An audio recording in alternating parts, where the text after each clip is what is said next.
ang nagbibideo. Ako din ang gumagawa. Ako din. Ang hirap mangubo mag-isa.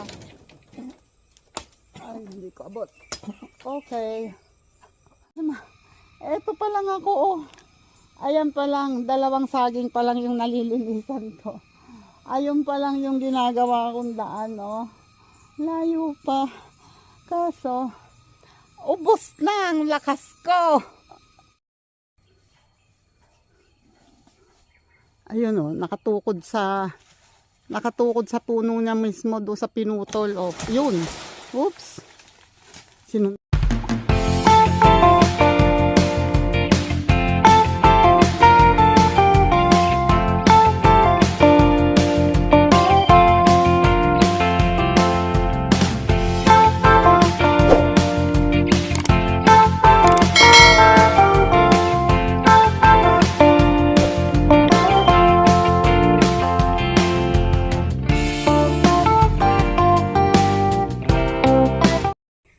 Ayun, oh.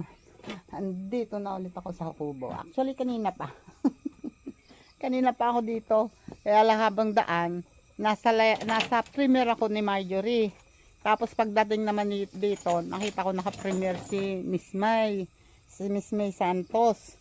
So, tambay muna habang nagpapakain ng aso at nagpapatokan ng manok. So, ngayon naman, kailangan ko namang may magawa kahit paano. Siyempre naman. Sayang ang itak na bingaw na pangmalakas kung hindi magagamit. So, dito kasi, yan, pasensya na kayo, wala akong videographer, kaya kung saan pumunta yung kamay ko, susunod din kayo. Galing ya. Ayan, kasi napinsin ko dito, sa tabing kubo, itong paminta, oh, masyado ng madaming sanga ng kakwate, masyado ng madahon. Namumunga pa naman siya, oh, ayan, may bago siyang bulaklak. Aywan ko kung nakikita nyo, pasensya na kayo, ha. Ayan, so, tatanggalan ko ng,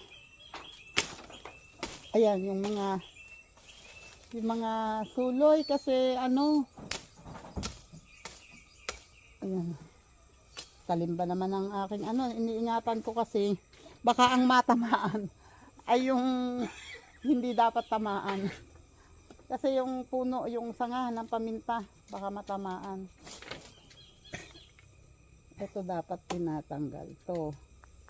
Kasi dadaanan to ng baging pataas. Ew, umuulan.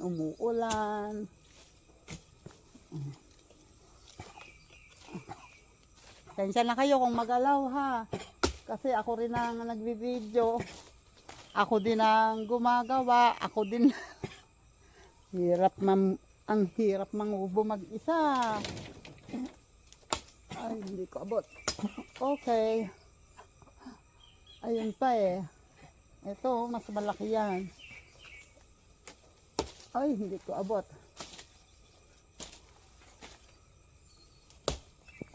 Uy, ang cellphone ko nababasa. Okay. Oh, di ba? Kala mo hindi kita kaya. Kahoy ka lang. May itak ako. Ayun lang. Mataas na 'yon. Mataas na 'yon at mukhang kailangan ko ng tuntungan doon. Kasi baka yung paminta ang ayan. Inaalalayan ko kasi yung pagtaga ko kasi ayun, oh, tulad nun, oh, ano na yan, paminta na. Pag nagkamali ako, malamang sa malamang yung paminta ang matataga ko. Wait lang, ha. Yan, oh. Muntik na nga, mabuti na lang. Mapurol ang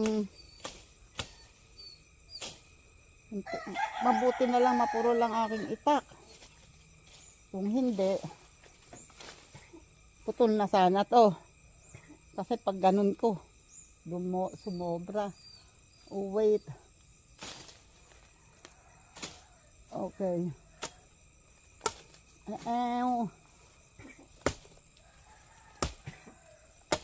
Okay. Akala nyo ha, nakakaisa pa rin ako. Ay, eto, napakadelikado na nito. Hindi na pwede.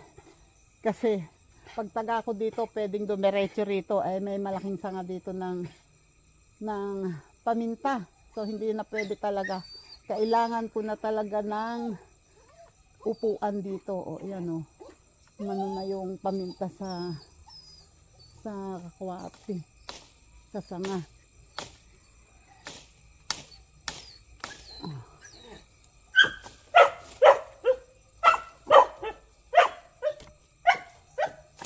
Yun. Ay, tingnan mo, di natanggal nga yung dulo. Buti na lang, maliit na sanga lang yun, pero kahit na, sayang pa din yan.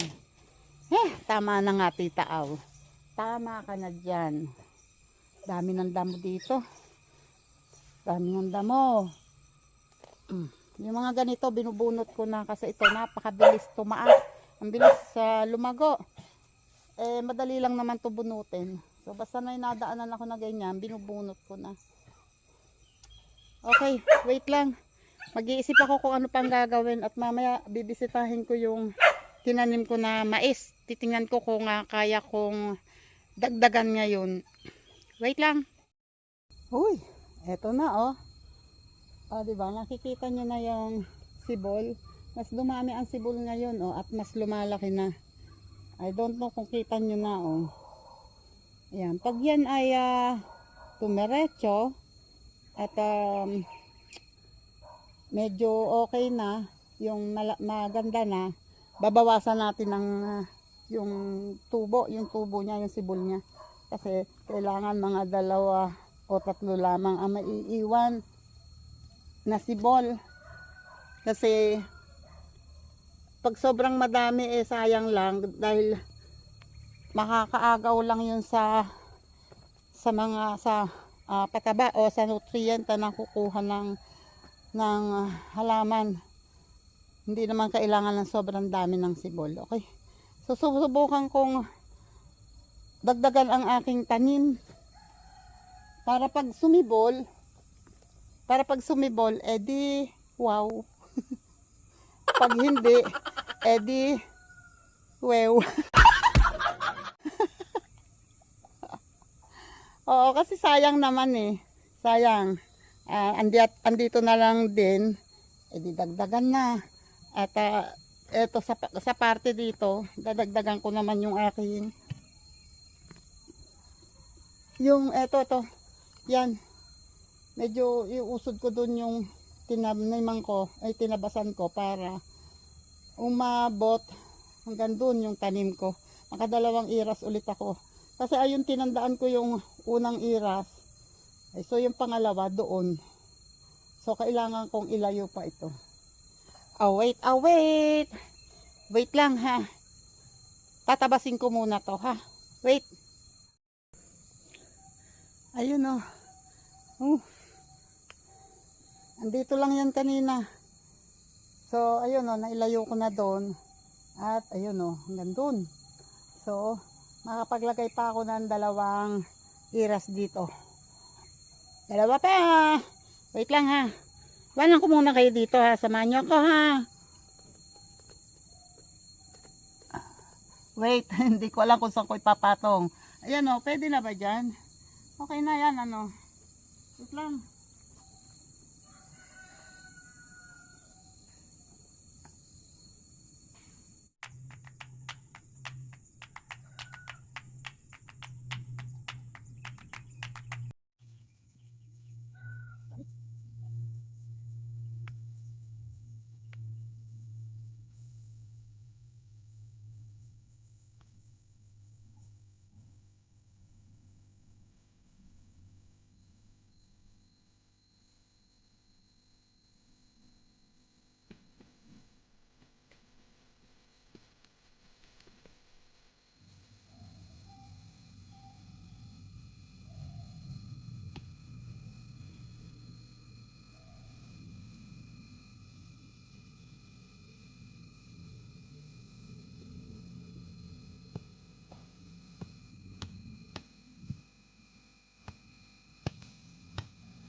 Okay. Uy, nakadalawa ulit ako. Huh, dalawa ulit. So dito naman, plano namin tataniman ng sitaw. Okay. Done. So, tingnan ko ulit kung kailan ulit ako makakapagtabas dito. Para naman madagdagan ng tanim.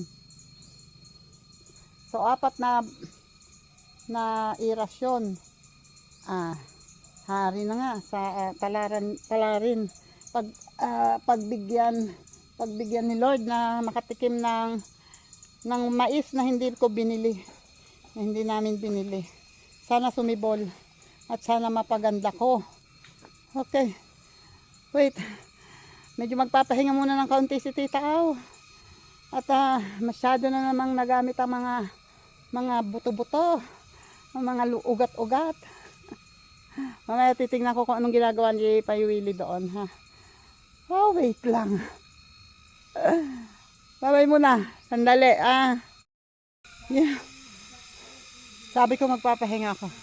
Lalabas na. Oh, habang nagpapahinga, naghala-halabas ako dito.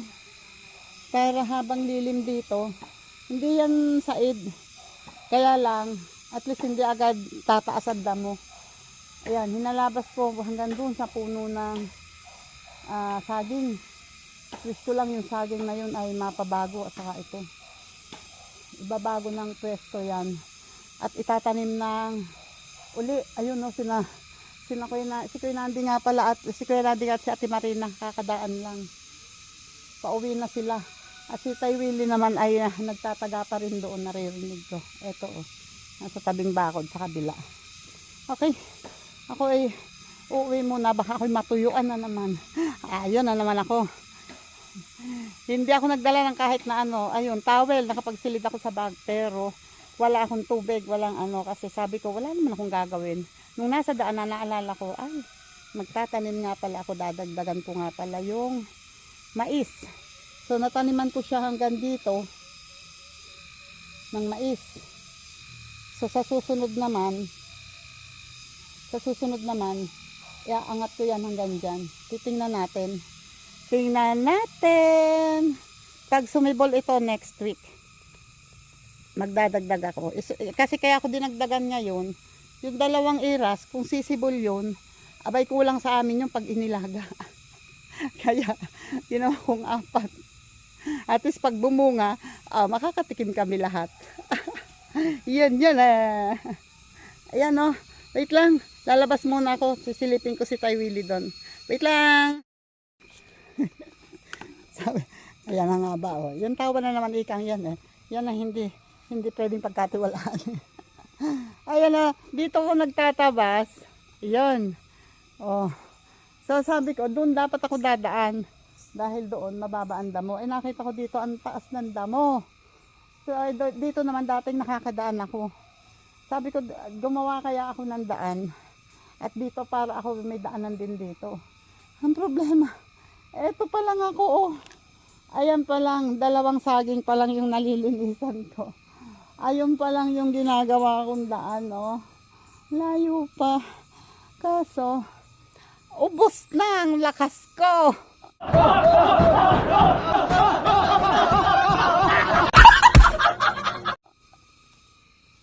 Grabe, hindi ko na kaya, hindi talaga.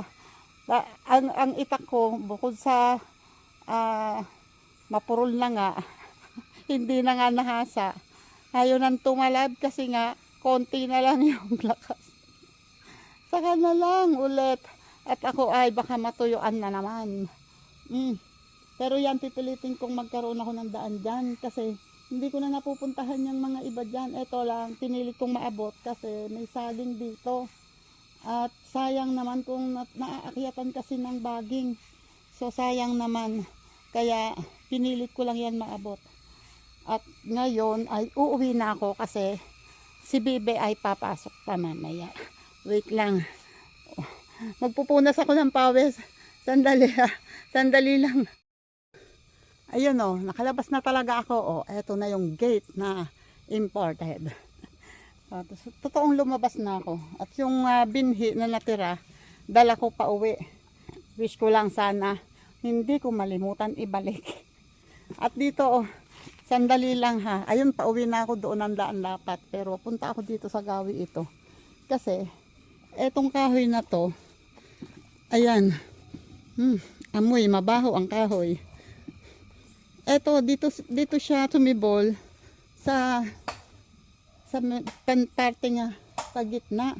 Ito naman ay kahoy na, ano nga tayo, Willie, ang tawag dito? Sa kahoy na to? Palasahingin, yun. Palasahingin na yung kahoy na to ay hindi naman magandang gawing tabla kasi malambot lang siya, madaling unusin. Tapos hindi rin naman masyadong magandang gawing panggatong kasi para siyang papel, madaling maubos. Ano tayo, Willie? Kaya pinatanggal ko kay Tay Willie. Kasi andito si Tay Willie nagpuputol ng mga hindi kailangang puno dito sa kabilang bakod. Pinapuputol daw sa kanya ng may-ari. Tulad niyan, yung pinuputol niya, ang tawag diyan ay kaliyos, Tay. Ayan, ang laking puno, kasing laki na ng binti ko or mahigit pa, malaki pa. So kaliyos, yan ay gustong-gusto ng baka. Ano po? Gusto yan pagkain ng baka. Yun, kung nakikita nyo si Tay Willie. Siya yung nag-uling doon na pinuntahan ko. Kasama siya. Yan, nililinis niya tong kabilang bakod. At ito naman, kaya pati pinaputol ko. Kasi pansin nyo itong daan na to. Ito dati ay wala. Wala yan daan. Diretso yan kasi ito. Hanggang dito talaga ang lendero o yung bakod namin. Nila tatay pala. Hanggang dito talaga. So, ang nangyari niyan, nung nagtanim kami dito, ayun nga, may tanim kaming balinghoy, may tanim na luya. Nasisira minsan dahil pag panahon ng mamarang ang tawag dito sa yung kabute na maitim-itim ang ibabaw. Napapasok ang ano nga sensitive ang luya. Pag pumasok ng maaga sa luyahan, namamatay yung luya o napapasik ang tawag, nabubulok. So, ginawa ng bakod ni tatay dito. Nilagyan ng bakod. Ang nangyari tuloy, kasi dito dati ay, ayan puno ng santol. So, ang ginawa ni tatay, inusod dito yung, instead na doon papuntahin, padaanin sa kabila ng santol, dahil yan ay madawag, inusod niya dito.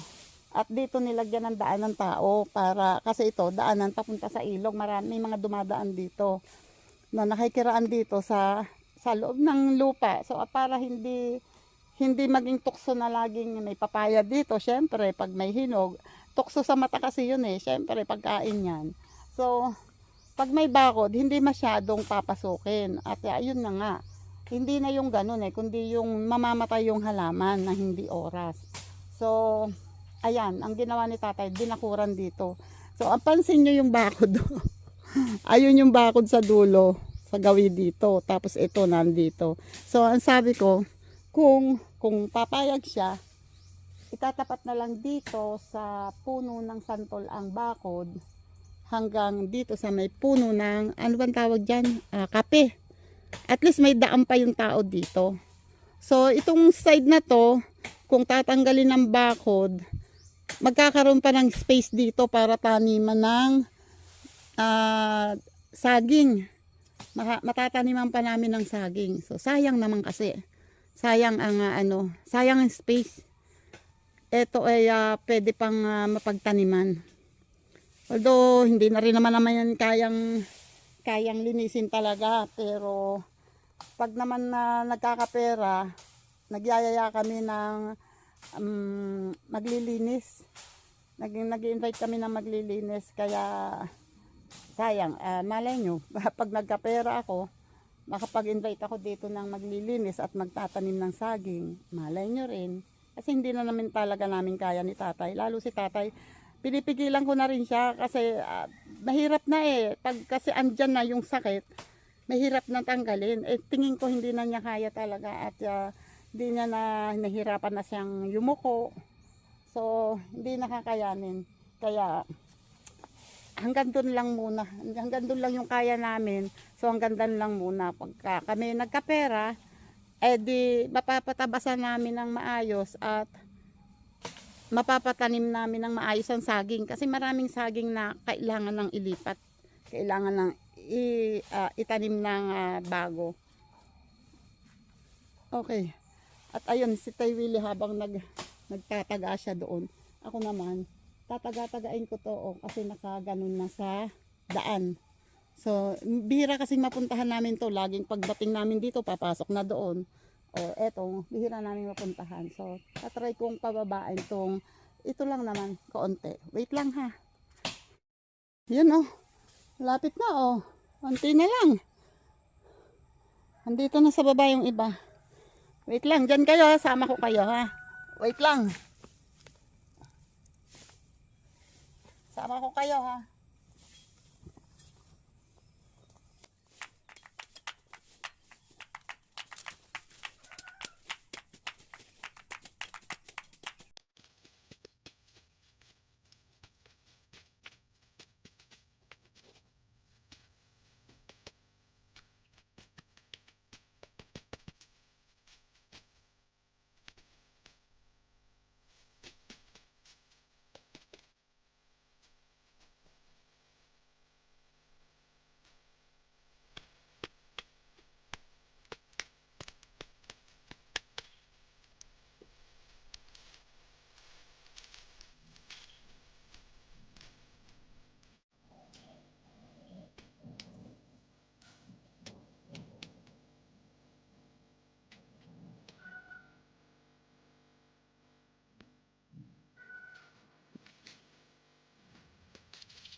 Ay, teka muna.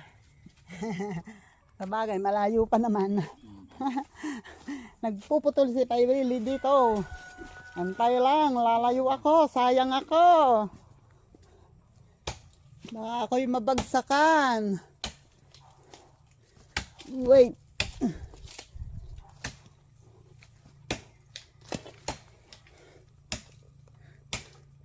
Ayun Nuputol yung, ano bang puno yan, Tay? Palasahingin din. Palsahingin din yan. Oo. Maliit lang ang puno. Ayun katulad ng puno na yon. Pinuputol ni Tay Willie. And eto naputol ko na yung malago masyado dito. Sobrang init po. Sobrang init po. Ayan, yun namang pinutol na puno na yun na nasa, yung pinuputol na nasa lindero mismo, na nasa bakod, hindi niya isinasagad sa puno para hindi mamatay. Hanggang dyan lang yan, para hindi mamatay. Para lang maging maliwalas yung lugar at gumanda yung ibang halaman. Ang liit na lang natitira dyan, Tay. Baka umigkas yan sa iyo, ha. Ingat, ingat, Tay. Yun, buti tumukod doon sa, sa puno din niya. Ayun, wait. Wait lang. Ayun, nakatukod sa puno niya mismo doon sa pinutol. Yun. Oops. Sinundot lang ni Tay Willie. Uy. Sa pagod ko, nanginginig na yung kamay ko. Sinundot lang. Ayan, nahulog. So ayan yan lahat na yung nakaano. Pati itong isang puno na yan tayo puputulin mo din. Oo. Ayan, pati yung isang natitirang puno na yan. Puno dito niyog. Oh. Meron pong nyog. Niyog. Oh, hindi gaganda yan pag merong ano dyan. Oh, ayan. Tinatanggal niya ng tinatanggal yung mga puno, yung mga yung mga tumataas na puno dito sa lendero para mabuksan Niyog. yung nyog doon. May tanim na nyog doon. So, para hindi siya masikipan. At ito naman ang puno ng galon na hindi ko naman maabutan ang bunga. Kasi tabi nga ng daan, syempre, mas nauunang makita ng mga dumadaan. Kasi hindi naman kami masyadong pumupunta sa gawin to. Diyan lang kami naglilinis. So, ayun sa loob. Yun yung pinagtaniman ko ng luya, ay ng balinghoy at ng ano man tawag dito, mais. Ayan lang. Ayun malapit na ulit maputol yung isa. Tay, ingat, baka kayo maikasan yan.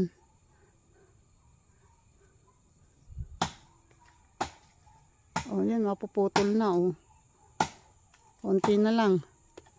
Ingat, tay. Oops. Ingat, tay, alis. Yun. Tingnan, maagap si tatay. Alis agad. Kasi pwedeng umigkas kasi yung puno na yon.